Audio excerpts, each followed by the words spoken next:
The United States violent street protests erupted Monday in the eastern city of Baltimore, Maryland, following the funeral of a black man who died from an injury sustained while in police custody earlier this month. Smita Nordwall has our report.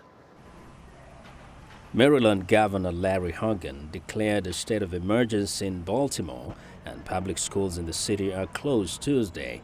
Mayor Stephanie Rawlings Blake, who called the rioting one of the darkest days the city has ever faced, has declared a week-long nighttime curfew.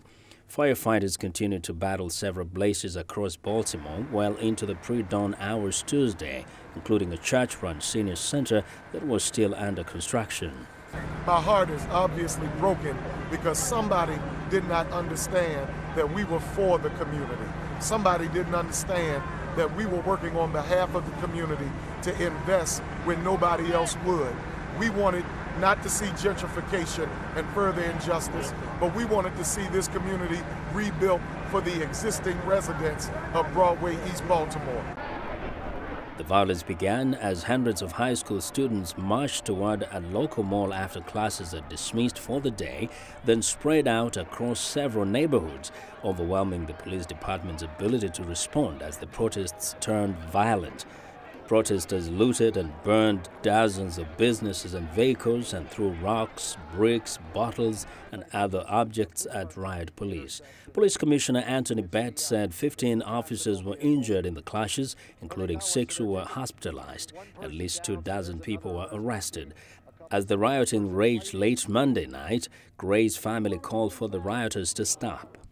And I'm just hurt, right, but I do not want y'all to be out here carrying on, right? I want y'all to get justice for my son, but don't do it like this here. Don't tear up the whole city, man, just for him. It's wrong. Thousands of mourners had gathered early in the day to pay their respects to Freddie Gray, whose death has become the latest incident sparking questions and protests about interaction between minorities and police in the United States. Gray suffered severe spinal cord injuries following his arrest on April the 12th.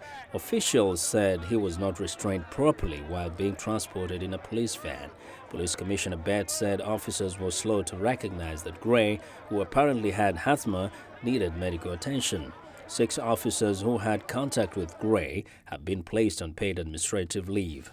U.S. Attorney General Loretta Lynch, who was sworn in Monday, just hours before the violence erupted, issued a statement condemning what she called the senseless act of violence by some individuals in Baltimore. The Justice Department and the FBI have launched a civil rights investigation into Gray's death. The Baltimore Police Department said more information on the case is expected. Well, we want to know what you think about Africa 54 and the stories we covered. Join the conversation on Facebook. The address is Africa 54, and check out our headlines 24/7 on voaafrica.com.